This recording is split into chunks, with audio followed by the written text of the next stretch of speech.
พ่อแม่นจะไปใส่พ่อแม่นจะไปใส่ไปใส่พ่อแม่นไปเลาะย่างดูหลายจะเป็นย่างดูย่างเถอะได้เพิ่นพ่อแม่นเพิ่นออกกำลังกายทุกเสาร์ออกกำลังกายทุกเสาร์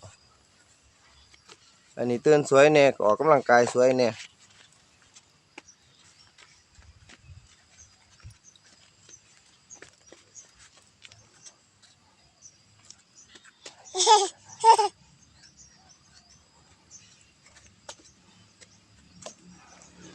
พ่อแม่นจะไปตรวจงานแล้วบ่มื้อนี้ยังบ่ทันไปอยู่ว่าซั่นมันมักแต่ไปหาแต่เพื่อนเพิ่นล่ะเพื่อนสี่เพิ่น